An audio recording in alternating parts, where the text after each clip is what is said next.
Hello, welcome back to Practical Piano. Right now I have about 15 minutes and then I'll have a student, and then after my student I will take another 15 minutes and we should have about half an hour's worth of practice session. Now I have Howl's Moving Castle here, but it is now from, I just got this is Joe Hisaishi's approved original edition of Ghibli Best Stories. So I'm very, very excited to try this out. Now the thing is, it's more difficult, and so it's going to be like learning something almost brand new, which is great. And then pretty soon I'll get back to the Conservatory Canada Level 9 stuff. Now it's the same key signature, which is always important to check.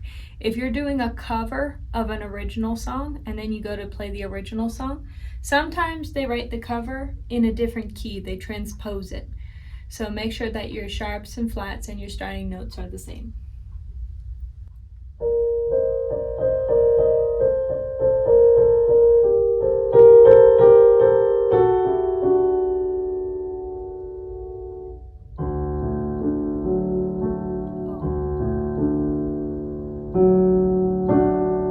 He does a chord here instead of bada bada bada. Okay.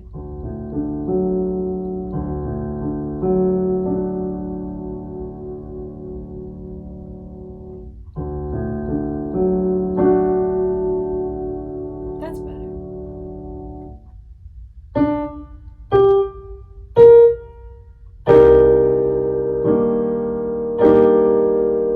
Oh, that is gorgeous.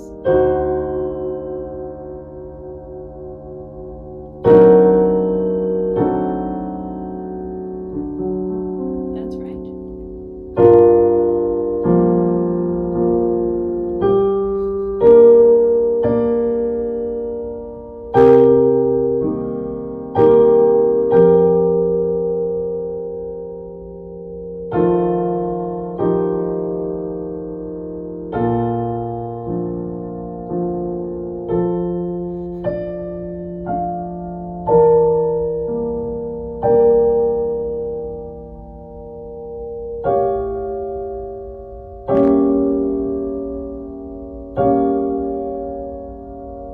Yes, that's correct.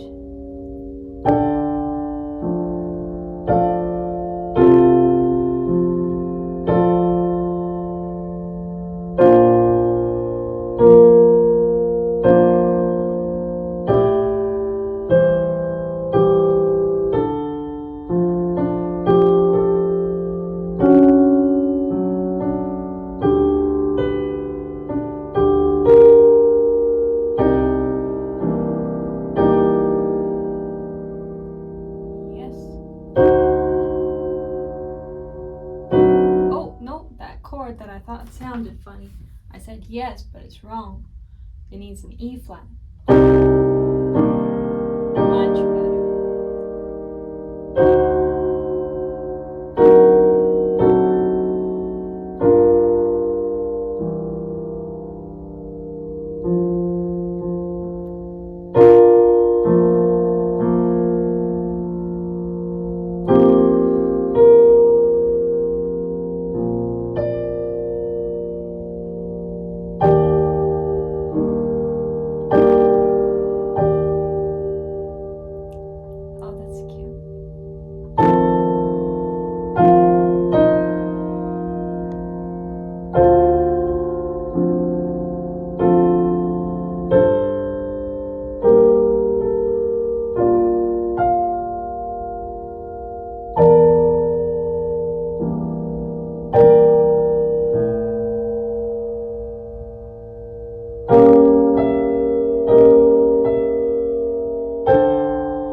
right, so far, I'm very, very happy with how this sounds. It sounds wonderful.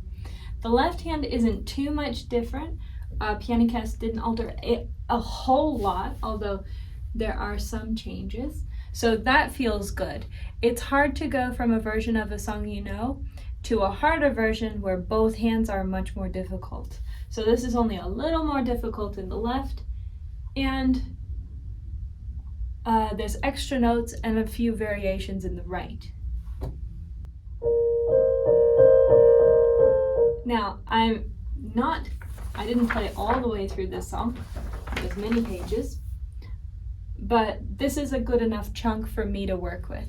You want to choose an amount from a new song that doesn't feel overwhelming,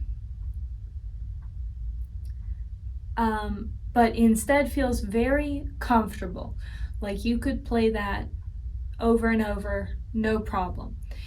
If it's a strain, okay, so let's say I get through the first page and then I'm straining to figure out what's on the second page, on the second try and the third try. That means I bit off more than I can chew because my mind can only handle so much. If you're a very beginner, you may only be able to do 1 or 2 lines over and over rather than 4 lines, because by the third line, you'll be super confused. You won't remember what you just did or what's coming. So you want to bite off just enough that you can retain what you played and not feel super strained with what's coming.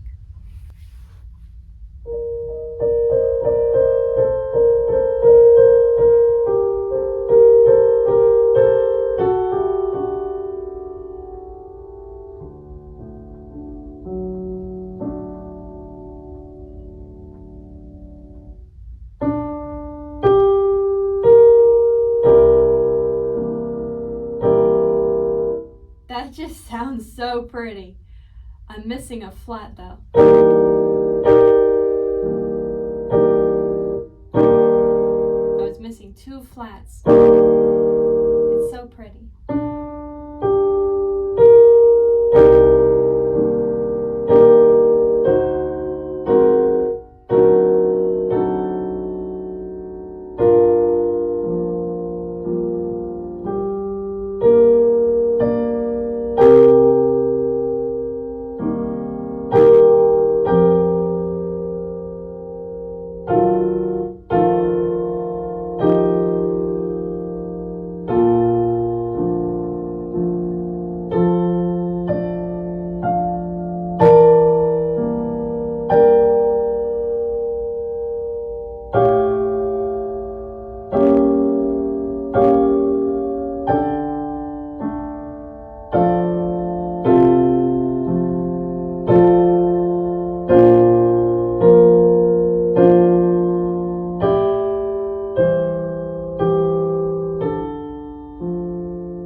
Now I'm going really, really slow because whenever you approach something new, you have to approach it truthfully. And if it's new to you, approaching it slowly as if you don't know what's coming, that's truthful.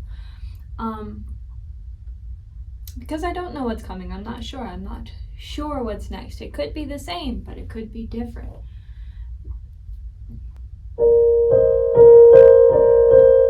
Okay, I'm pretty sure this pedal marking means to start here rather than to end here. So, oh no, there's a pedal marking over here. He wants me to lift over there. Do we have more pedal markings? I'm going to pedal as I want. I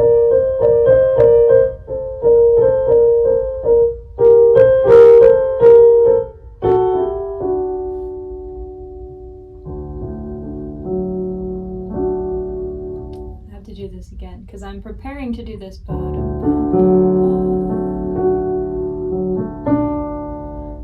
That was in the other version, so.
This came to mind.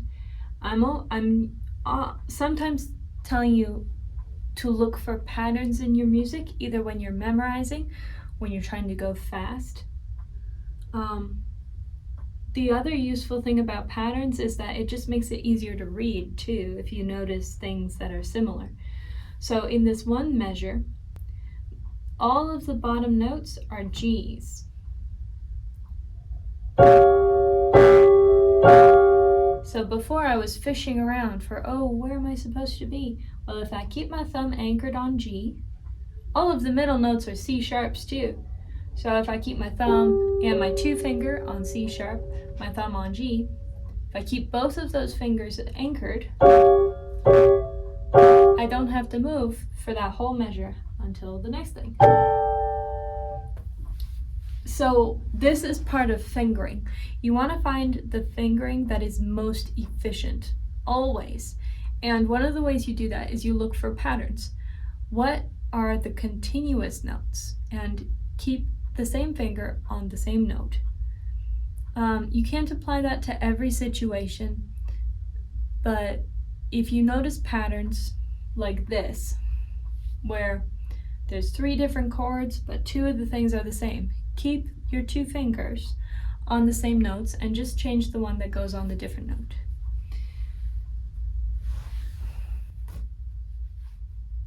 All right, we'll go from here.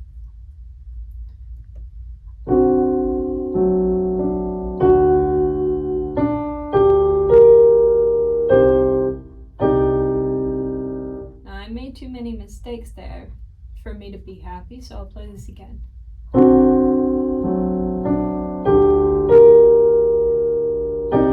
That's much better.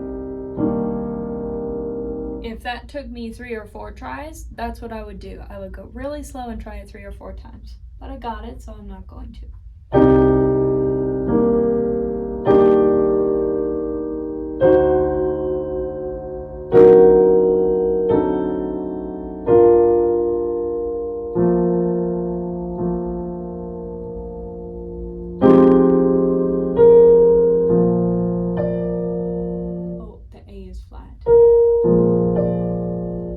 it's easy to miss sharps and flats that happen within the same measure. If you have a sharp or a flat at the beginning of the measure, let's say on a G, and then you have another G later in the measure, that G is still going to be sharp if the first one was sharp, or it's still going to be flat if the first one was flat. The end of the measure cancels your sharp or flat. So anyway, so I had a flat on an A earlier, and so this next A is also flat, but I missed it, so I'm going to write it in.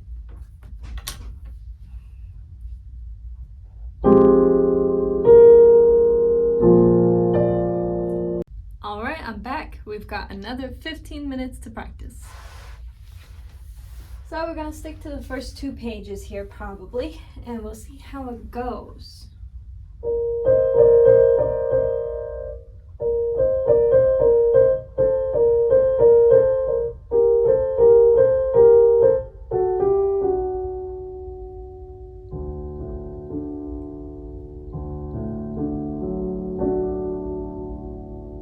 Oh, you know what I could do?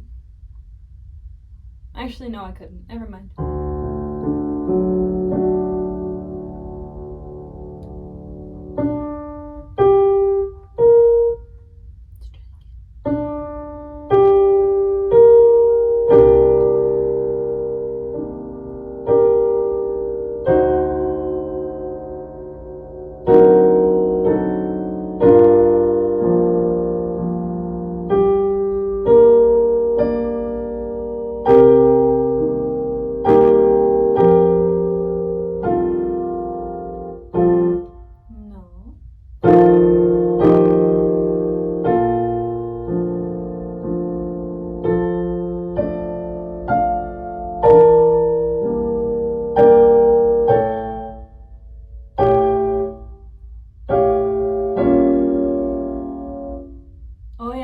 I don't have to move. I just have to move my 5 and my 4.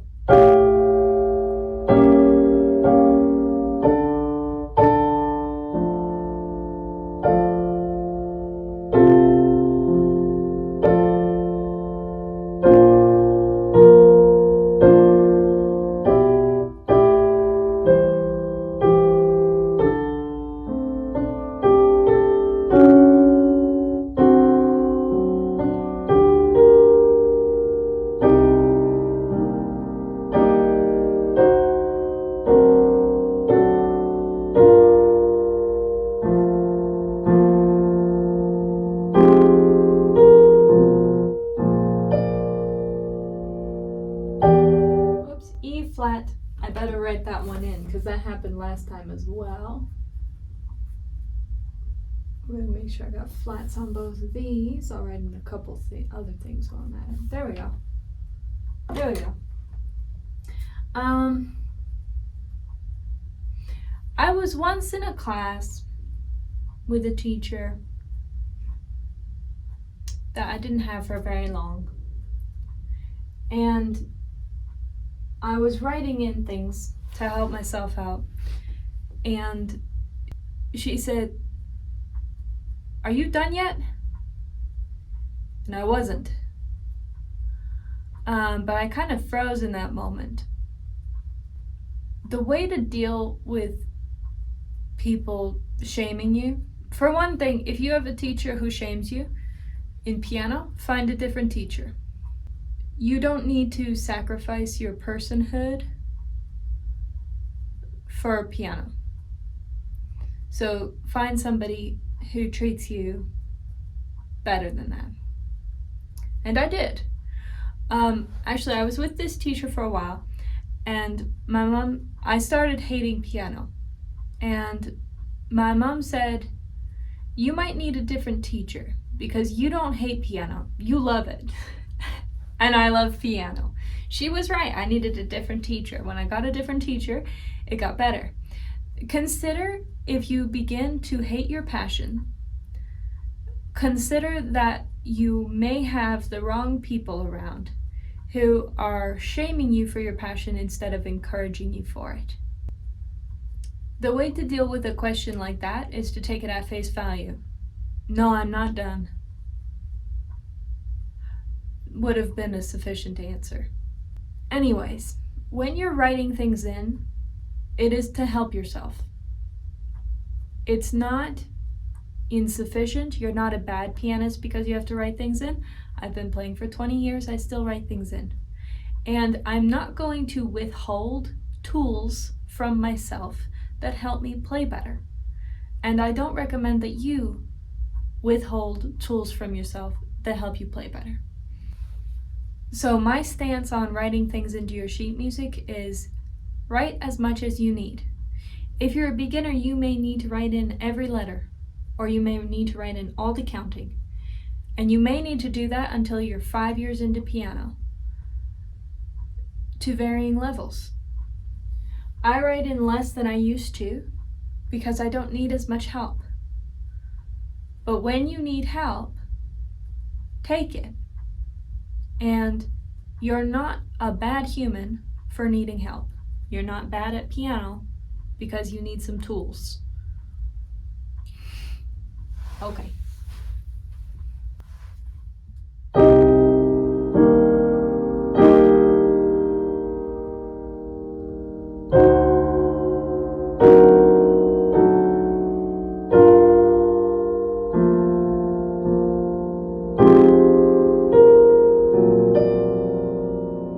Oops.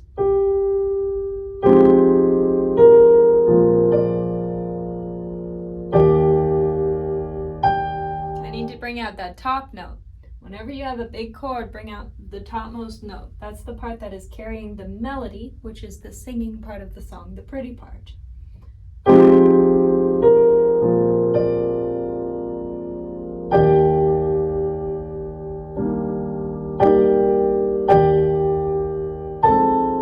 Whoops. Oh, I mixed it up.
Play that again.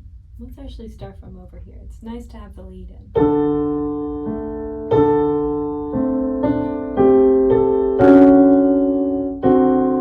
I keep going for a C sharp instead of a C natural there, so I'm going to jot that down too.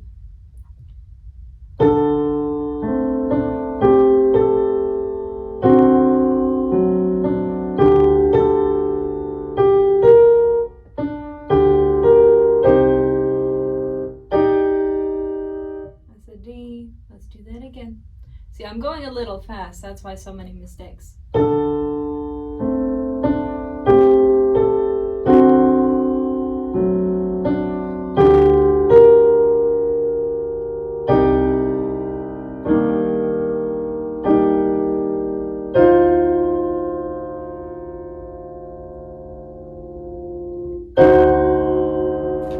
that's an E flat and a F sharp, which is a super weird combination. If you see E flat and F sharp, it's a weird combination to have a flat and a sharp, but that's okay. I have to get used to that one. This needs an E flat.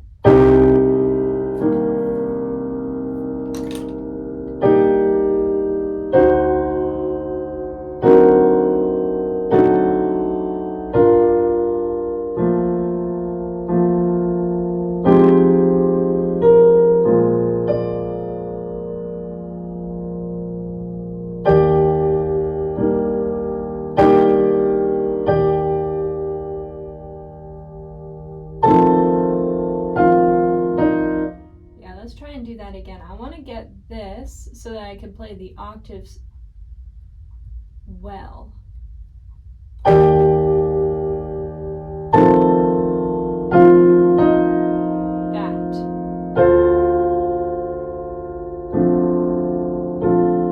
That's what I want to be able to do in good time. So let's go at it again.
Let's try the next part.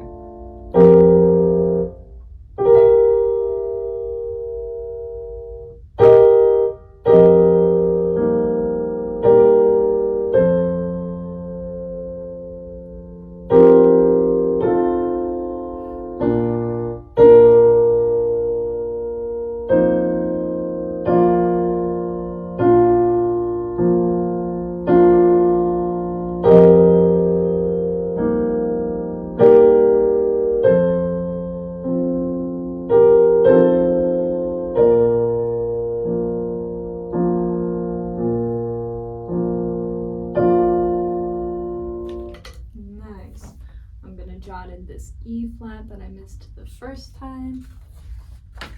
Maybe this one too, even though I didn't miss it. We'll just give myself a reminder. I like, when I first learn a song that's new, I like to play through the whole thing to get a sense of what's going on. We're not going to have time for that, but let's see how far we can get.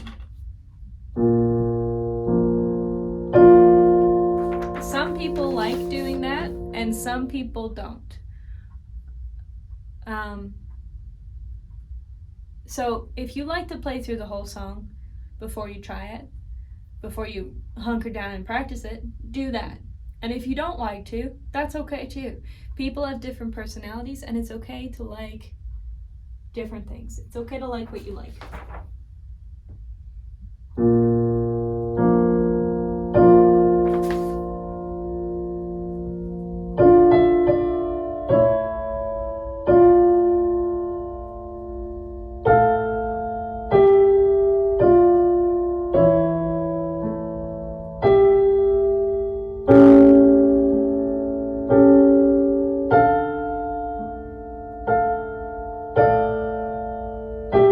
All right, that was the timer. We'll have to play through this at a different date. In my last video, I said that I might talk about two values that are very important to me in piano are discipline and grace. And they seem to be at odds, but they go hand in hand if you're healthy. And I'm going to talk about that briefly before I go. Discipline is very important in piano because discipline is about continuing to move forward despite obstacles. Set routines, set your schedule, follow your integrity, do what you believe in. Those are all tenets of discipline. And if you want to maintain constant success in piano, constant improvement, let's say, if you want to be constantly improving, you must be disciplined. But grace is the allowance for yourself to be human. You will make mistakes, you will get things wrong, you will have bad days, and you will have to get back on the horse after your bad days. But you have to find the balance for you between, specifically if you're female, I don't know if this applies to men, because people like Jocko say, no, you're always disciplined, you always do the workout, no matter how you feel. My experience as a girl is if I always do the workout, no matter how I feel, I end up at the end of the week mad and unhappy. And the workout is a metaphor. Usually if you work out on a regular basis, it's just gonna feel good. But if there are other things in life that if I just do them regardless of how I feel, I will be unhappy and I won't want to keep living sometimes. Sometimes it gets to be that annoying, that bad. So you have to take yourself into account. Where do you need grace? Where do you need to be able to say, I'm not going to do this today, or I'm tired of this song, I'm going to do something else. I have a deadline, but it's not going to kill me to play this thing that I would rather play instead of play the thing that I have the deadline on. If you have a close deadline, you want to probably lean more towards the discipline side rather than the grace side. It's a balance. So as you go on your piano journey, consider the balance between grace and discipline for yourself, for what you need. Thanks for joining me at Practical Piano. If you like the video, like it. If you want more, subscribe. If you know anybody who would also enjoy it, please share. And if you have any feedback, please leave it in the comments.